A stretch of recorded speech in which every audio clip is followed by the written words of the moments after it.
Assalamualaikum warahmatullahi wabarakatuh. Apa kabar sahabat ukhuwah fillah? Di pertemuan pertama ini perkenalkan saya Amir Hamzah. Saya akan membersamai narasumber kita untuk sharing-sharing atau berbagi cerita tentang kehidupan. Kita akan belajar banyak hal ya dengan narasumber kita dari jauh-jauh ini dari Bengkulu ya. Kita pada podcast yang pertama kali ini kita akan membawa tema tentang hijrah. Nah, sebelumnya selamat datang dulu di podcast Peneban Senopati ya.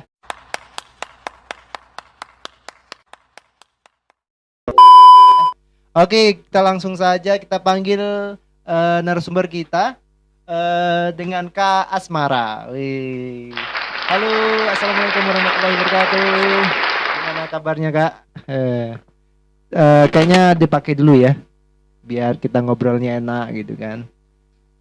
Gini kan?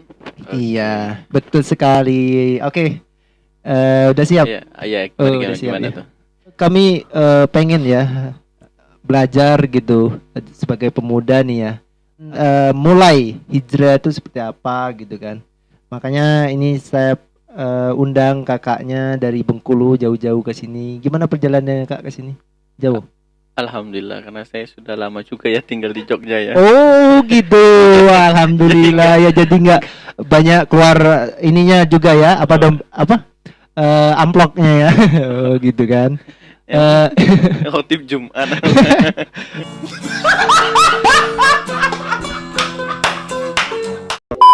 Mau tanya nih Kak, hijrah itu seperti apa sih sebenarnya? Dalam gambaran Kakak, boleh dong sharing-sharing ke teman-teman gitu. Baik.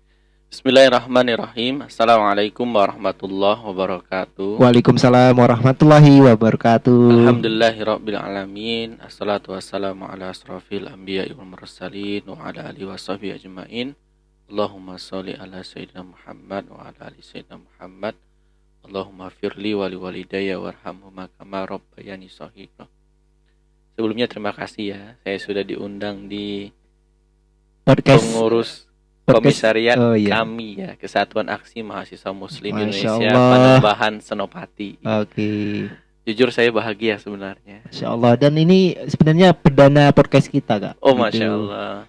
Mengenal Senopati itu sesuatu puzzle terindah yang saya temui gitu. Masya Allah ya. Jadi begitu.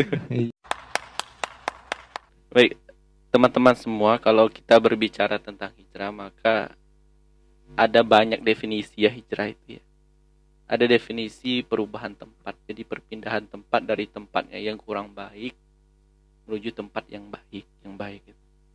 Tapi ada juga definisi hijrah itu perpindahan bukan hanya fisik gitu. Oh iya. Tapi perpindahan hati. Jadi orang-orang tuh misalnya hari ini bangun jam 6. Oh iya. Maka dia akan bangun jam 5, jam 4, jam 3 sampai dia bisa menunaikan sholat malam. Masya Allah. Itu bisa jadi contoh hijrah yang baik. Salah satunya. Jadi ketika hari ini misalnya belum ngaji, dia sudah tergerak untuk ngaji. Ketika hari ini belum berdoa untuk orang tuanya, dia sudah mulai mencoba untuk mendoakan orang tua. Itu proses hijrah yang baik. Maka ketika teman-teman hari ini kuliah dan kuliahnya sudah mulai semangat, nah itu proses hijrah, sebenarnya proses hijrah gitu. Berarti hijrah itu luas ya? Ya luas sekali. Tidak hanya tempat, tidak hanya perubahan perilaku, tapi semua aspek kehidupan kita itu juga proses hijrah. Ketika kita misalnya dari yang dulunya kurang baik menuju kepada hal-hal yang lebih baik lagi. Nah, begitu. Wah. Mungkin begitu ya Mas ya. Oh iya. Gambarannya seperti itu ya Kak ya. Ini mungkin kakak punya cerita sendiri mengenai hijrah dalam hidupnya seperti apa gitu. Mungkin bisa membuat teman-teman semua termotivasi gitu Kak. Mungkin ada cerita tersendiri gimana ini? Baik, kalau saya bisa cerita ya, sebenarnya ada beberapa cerita yang perlu kita bahas gitu. Oh iya, kita bahas di sini. Ada beberapa para sahabat tuh hijrahnya yang dulunya memang dari awal dia itu ya, dari awal sudah baik gitu. Dari awal memang dia sudah baik. Misalnya Abu Bakar, Utsman, Ali itu memang dari awal dididik udah baik gitu. Sebelum mengenal agama ini diturunkan juga mereka sudah baik gitu. Tapi ada juga beberapa sahabat itu yang dulunya luar biasa jahil gitu, luar biasa tidak mengetahui gitu, luar biasa jahatnya. Tapi ketika dia menerima hidayah, menerima kehidupan ini menjadi lebih baik, menerima agama ini menjadi lebih baik, maka perubahannya luar biasa 180 derajat. Biasanya Umar, Abu Sufyan, Khalid bin Walid dan lain sebagainya. Itu proses beberapa para sahabat gitu ketika dia mengalami proses hijrah. Makanya teman-teman semua ketika kita bertanya misalnya, saya ini hijrahnya perspektif mana sih? Kalau saya bilang ya, saya itu hijrahnya perspektif Abu Bakar dan Umar Utsman gitu ya. Masya Allah. Berarti memang dari kecil udah mungkin di lingkungan yang baik gitu ya. Yang mendukung dididik dengan baik. Dan memang saya sebenarnya takut banyak hal. Mungkin karena takut banyak hal, saya itu berbuat pun harus diukur dengan yang baik gitu. Oh iya. Atau memang itu salah satu mempengaruhi dari faktor keluarga atau lingkungan, Kak? Atau gimana itu? Dua-duanya, dari faktor keluarga juga, dari lingkungan juga. Saya dari dulu sih memang sukanya ngaji, sukanya dari kecil berarti ya. Iya, sukanya ngomong sendiri gitu. Kok ngomong sendiri? Oh, gitu. Ya karena ngobrol sama Al-Qur'an gitu, baca Al-Qur'an gitu ya. Iya, salah satunya itu. Tapi kalau lagi di motor saya tuh sukanya ngomong sendiri. Ngomong sendiri. Iya, misalnya ya Allah kok saya begini, begitu dan begitu, besok gitu. Oh, mungkin itu bisa dikatakan proses mencari jati diri lah ya. Oh, bisa jadi begitu. Itu kan salah satunya mungkin ya. Bisa jadi. Semoga ya. Semoga. Oke. Semoga dalam kebaikan gitu ya. Baik, teman-teman semua, yang perlu kita ketahui, kalau saya boleh ya referensi dari hijrahnya Rasul ya, hijrahnya Rasul. Maka kita hari ini bisa mengukur kita hari ini sudah di level mana hijrahnya. Sudah di tangga keberapa, di poin keberapa hijrahnya. Karena ketika Rasulullah hijrah itu merupakan proses hijrahnya kita sebagai pemuda ya, kita sebagai pemuda. Pertama, Rasulullah SAW itu hijrah, dia itu tidak sendirian. Tidak sendirian. Pertama, Rasulullah itu hijrahnya tidak sendirian dan dia itu meminta kepada Allah agar ditemani oleh seseorang. Rasulullah aja seperti itu. Dan ternyata yang menjadi teman setia Rasulullah SAW hijrah itu adalah Abu Bakar yang terpilih. Masya Allah. Nah, ini menjadi gambaran bagi kita semua ya, teman-teman semua ataupun yang mendengarkan, bahwa ketika kita mau hijrah hari ini, nggak cukup kita sendirian loh, karena nggak bakalan kuat gitu, nggak bakalan kuat. Rasulullah SAW saja hijrah dari Mekah ke Madinah itu membutuhkan orang lain. Membutuhkan sahabatnya yaitu Abu Bakar As-Siddiq. Nah, itu yang pertama. Kita tidak bisa sendirian dalam melakukan proses hijrah ini. Namun itu tidak lepas dari niat juga kan, Kak? Iya, benar. Yang kedua, yang perlu kita ketahui bahwa ketika kita ingin hijrah itu, maka Rasulullah SAW itu ketika meminta kepada Abu Bakar As-Siddiq menemaninya dalam perjalanan hijrah itu, Abu Bakar As-Siddiq pada saat itu sangat bahagia. Saking bahagianya dia mengeluarkan air mata. Masya Allah. Kata putrinya itu Aisyah berkata bahwa baru kali ini saya lihat orang yang bahagia tapi menangis. Gitu. Saking bahagianya. Yang kedua, Rasulullah SAW itu meminta Ali bin Abi Thalib untuk menggantikannya di tempat tidur. Karena kita ketahui bahwa ketika Rasulullah SAW itu sudah menjadi target orang-orang Quraisy pada saat itu, pemboikot Quraisy pada saat itu, pembesar Quraisy untuk membunuh Rasulullah SAW. Jadi mereka itu mengelilingi rumah Rasulullah SAW untuk membunuh Rasulullah. Maka Rasulullah SAW itu meminta Ali bin Abi Thalib untuk menggantikannya di tempat tidur. Artinya apa? Ketika Ali bin Abi Thalib diminta oleh Rasulullah SAW untuk menggantikannya di tempat tidur, Ali bin Abi Thalib pertamanya itu takut. Karena harus menggantikan orang yang ingin dibunuh. Coba misalnya Mas Amir misalnya. Saya gantikan posisinya gantikan posisi orang yang pengen dibunuh. Berarti saya dong yang dibunuh ya kan? Lah iya. Takut enggak kira-kira? Takut enggak? Iya, takut, cemas. Akan tetapi karena ada janji, ada pesan dari Rasulullah SAW, ada jaminan dari Rasulullah SAW bahwa Ali bin Abi Thalib ini bakalan selamat. Maka ketika seperti itu, Ali bin Abi Thalib dengan semangat, dengan penuh cinta menyanggupi untuk mengganti Rasulullah SAW. Berarti tidak ada keraguan itu tidak ya? Ada keraguan. Tidak ada ketakutan. Kalau kita bisa lihat, apa yang bisa kita tarik ketika Ali menggantikan Rasulullah SAW? Artinya apa? Kita dalam hijrah ini butuh pengorbanan. Butuh pengorbanan.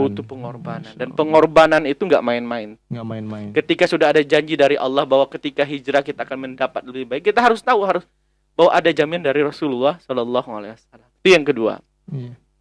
Yang ketiga, teman-teman semua, Rasulullah SAW itu ketika dia mau keluar dari rumahnya, mau pergi ke Madinah, maka Rasulullah SAW itu melewati jalan yang tidak biasa orang lewati. Jadi biasanya kalau orang itu berjalan misalnya dari A ke B ke Madinah itu, maka Rasulullah SAW itu berjalan dari A ke C gitu. Baru ke B. Artinya jalannya lebih panjang, lebih berat, lebih lika-liku. Perjuangannya lebih lah ya. Lebih, pokoknya seperti itu. Maka yang perlu kita cermati teman-teman semua, ketika kita hijrah, pasti banyak sekali rintangannya, pasti akan banyak sekali godaan, pasti akan banyak sekali halangan dan cobaan yang kita akan lalui. Karena Rasulullah SAW memilih jalan seperti itu. Nah, ketika kita hijrah, maka kita harus tahu bahwa, oh, saya berhijrah hari ini. Artinya tantangannya jauh lebih berat ketika saya tidak berhijrah. Wah, iya. Nah, itu yang ketiga. Yang keempat, maka teman-teman semua, ada hal yang menarik yang ketika Rasulullah SAW dan Abu Bakar As-Siddiq ini, ketika mereka berada di gua. Nah, ini ada kisah yang luar biasa, sangat romantis antara Rasulullah SAW dan Abu Bakar As-Siddiq. Jadi Rasulullah SAW itu tertidur di pangkuan Abu Bakar As-Siddiq. Dan Abu Bakar As-Siddiq itu tak berani untuk menggerakkan kakinya. Tak berani menggerakkan kaki. Khawatir Rasulullah SAW ini terbangun dari tidurnya dan mengganggu tidurnya Rasulullah. Padahal kaki Abu Bakar pada saat itu sudah disengati oleh hewan. Saking menahan sakitnya Abu Bakar itu sampai mengeluarkan air mata. Dan ketika Rasulullah bangun dan dia mengatakan, kenapa wahai Abu Bakar? Ternyata sengatan lipan itu sudah terjadi bersama dengan Abu Bakar As-Siddiq. Nah, apa yang bisa kita tarik kesimpulan di kisah Rasulullah SAW di Gua Hira ini? Bahwa ketika kita benar-benar mencintai dalam hijrah ini, ada kekuatan lebih. Nah, antum semua, teman-teman semua, ketika kita berhijrah, maka pada saat level ini kita akan menemukan seorang sahabat, seorang teman yang rela menggadaikan dirinya untuk kita. Yang rela, luar biasa, yang rela memberikan segalanya untuk kita di jalan dakwah ini. Nah, kalau antum semua sudah menemukan seseorang yang mampu memberikan segalanya untuk kita, maka proses hijrahnya berarti sudah proses di level Rasulullah SAW dan Abu Bakar di gua. Masya Allah. Maka seperti itu. Jadi ketika Rasulullah SAW dan Abu Bakar selesai di gua itu, maka Rasulullah SAW dan Abu Bakar itu melanjutkan perjalanannya menuju Madinah. Nah, ketika di padang pasir itu ada utusan dari Mekah yang ingin memenangkan sayembara dari kelompok Abu Jahal. Jadi Abu Jahal itu memberikan sayembara, siapa yang bisa menemui Rasulullah, menangkap Rasulullah dan Abu Bakar, maka diberi 100 ekor unta. Jadi ada salah seorang premannya Quraisy itu berhasil menemui Rasulullah. Jadi ketika dia menemui Rasulullah, mendapatkan Rasulullah dari kejauhan, dia mendekati Rasulullah. Ketika akan mendekati Rasulullah, kudanya terpelanting. Dan terpelantingnya itu 3 kali berturut-turut. Bayangin, jadi kudanya mendekat Rasulullah terpelanting, mendekati Rasulullah terpelanting. Terakhir dia mengatakan, wahai Muhammad, sesungguhnya saya berhenti untuk mengikutimu. Dia berhenti untuk mengikuti Rasulullah SAW. Maka kata Rasulullah SAW, jika engkau berhasil menghalangi orang-orang yang ingin menemuiku, maka kelak engkau akan dipakaikan pakaian Kisra, Raja Kisra. Nah, pemuda ini, Mas Amir, sebelumnya belum Islam, belum Muslim. Namanya Suraka. Kelak nanti sabda Rasulullah SAW ini terbukti ketika di zamannya Khalifah Umar bin Khattab. Apa yang bisa kita ambil dari kisah ini di sesi ini, di tahapan kelima ini, bahwa orang di luar Islam saja semangat untuk membunuh Rasulullah, semangat untuk menghancurkan Islam. Sampai dia rela 3 kali melakukan percobaan untuk menghancurkan Islam ini. Masa kita sebagai orang Muslim gitu, pemuda yang seharusnya membela Rasulullah jauh lebih semangat. Lebih semangat. Kalau dia 3 kali melakukan percobaan ini menghancurkan Islam, maka kita harus 5 kali lebih semangat untuk membangkitkan giro Islam ini. Masya Allah. Lebih semangat untuk membangkitkan dakwah Islam ini. Maka pemuda hari ini jangan loyo, jangan lesu, baperan gitu, jangan baperan. Maka teman-teman semua, ketika teman-teman melakukan tahap demi tahap hijrah, maka teman-teman akan berada di tahap ini, rela berkorban untuk Islam apapun yang terjadi. Nah, Masya itu yang terjadi. Allah, luar Yang terakhir biasa. teman-teman semua, Mas Amir, Iya. ketika kita sudah melakukan proses tahapan hijrah demi hijrah, maka Rasulullah SAW itu disambut oleh penduduk Madinah. Disambut oleh penduduk Madinah, Rasulullah SAW itu dan Abu Bakar disambut oleh penduduk Madinah dengan nyanyian Tola'al Badru Alaina. Tola'al Badru Alaina, dan seterusnya. Nah, kelak, terakhir, ketika kita sudah melakukan proses tahap demi tahap dalam proses hijrah ini, insya Allah kita akan disambut oleh para malaikat di surganya nanti. Masya Allah. Antum harus yakin bahwa kita akan bertemu di surga nanti. Yakin, Kalau yakin. seandainya kita ini melakukan tahap hijrah demi hijrah dengan baik, sudah melakukan pengorbanan, sudah melakukan banyak hal untuk agama Allah Subhanahu wa taala. Luar biasa. Mungkin seperti itu, Mas Amir. Oke. Itu berarti tahapannya dan prosesnya ya, Kak ya. Iya. Ini kalau kaitannya dengan kami ini gimana nih, Kak? Kalau saya dulu ya, kalau Iya. saya dulu bergabung di kami itu ya di awal-awal perkuliahan. Oh. Ya, kita mengalami daurah, pelatihan-pelatihan, ya ada training-training dan sebagainya yang tiap pekan harus Kok bisa kenal ketemuan. gitu dengan kami gitu, Kak? Ah, ini nggak sengaja. Nggak sengaja. Nggak sengaja. Jadi cerita awalnya itu saya itu kan ada mbak-mbak tuh, kakak-kakak dan mbak-mbak di pagar, depan pagar, lagi membagikan brosur. Kampus itu depan Di kampus, Oh, depan kampus gitu. Jadi membagikan brosur. Saya itu penasaran, ini brosur apaan? Kok mereka semangat sekali bagi-bagikan brosur sambil bagi bunga, sambil bagi minuman, sambil Jadi bagikan penasaran permen. gitu Jadi ya? penasaran ini kira-kira apa ya? Oh. Nah, saya penasaran, akhirnya saya terima. Oh, ini kami. Ini saya bergabung di kami.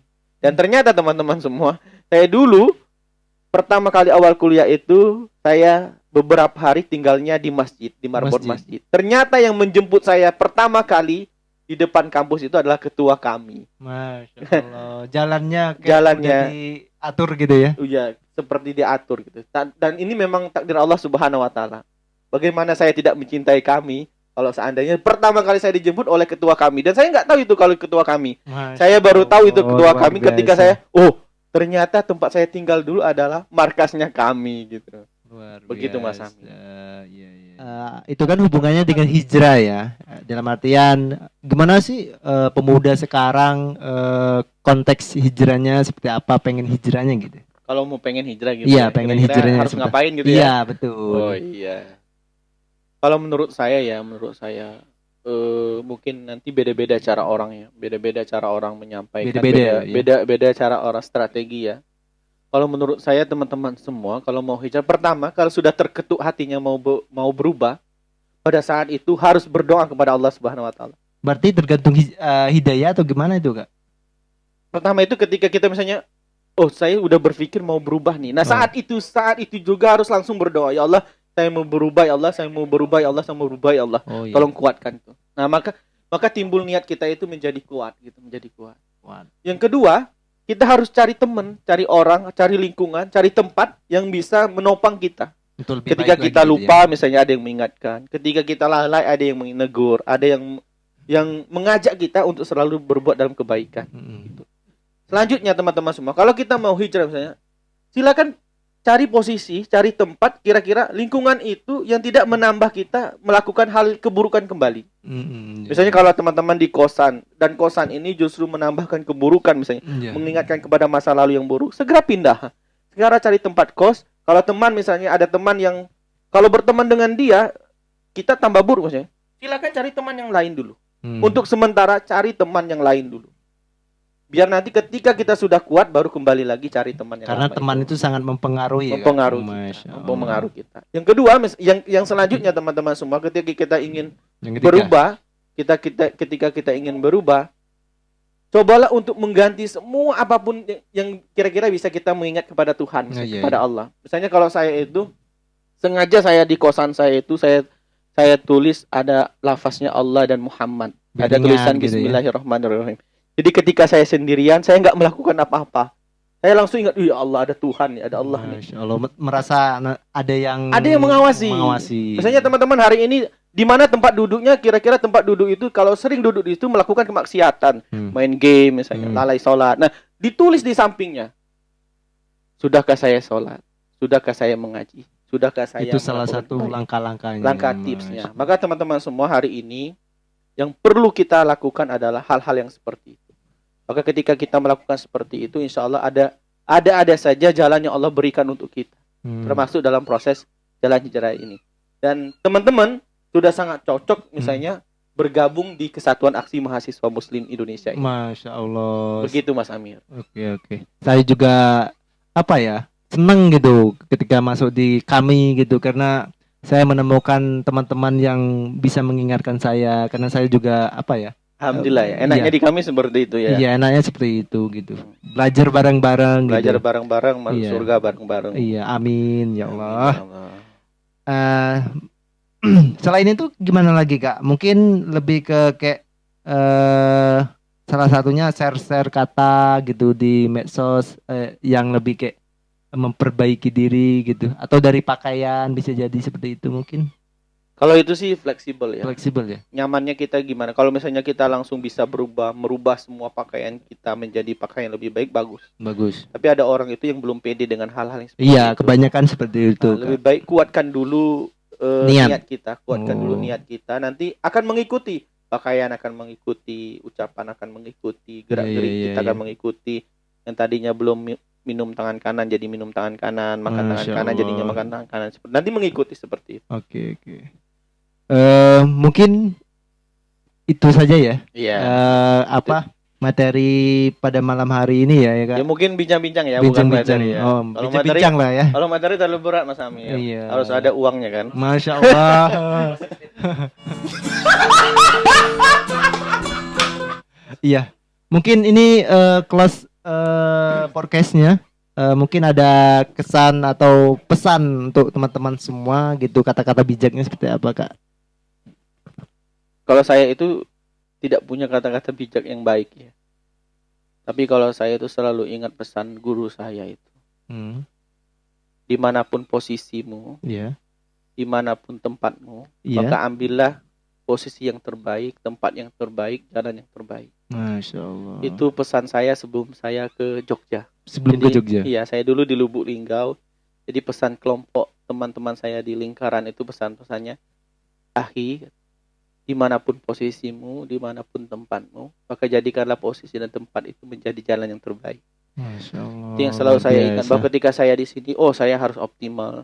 Saya di sini harus optimal. Itu selalu saya ingat-ingat bahwa dimanapun posisi saya harus menjadi lebih baik. Gitu. Oke, mungkin itu saja ya Kak, ngobrol-ngobrol kita kali ini. Semoga menjadi bermanfaat untuk kita semua, baik kami yang di sini maupun yang teman-teman yang lagi nonton ya. Baik, terima kasih untuk narasumber kita kali ini, Kak Asmara sudah sempat hadir diundang ya. Terima kasih atas sajian ilmu dan asupan gizinya ya, gizi dalam artian ilmunya ya. Semoga menjadi bermanfaat dan kami semua bisa mulai memperbaiki diri ya. Kapan lagi ya kan kita memperbaiki diri kalau nggak dari sekarang gitu. Masya Allah. Semoga kita istiqomah dalam kebaikan.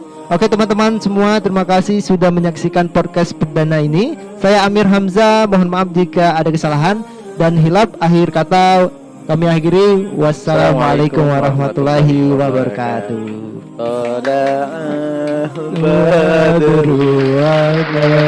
يا صل وسلم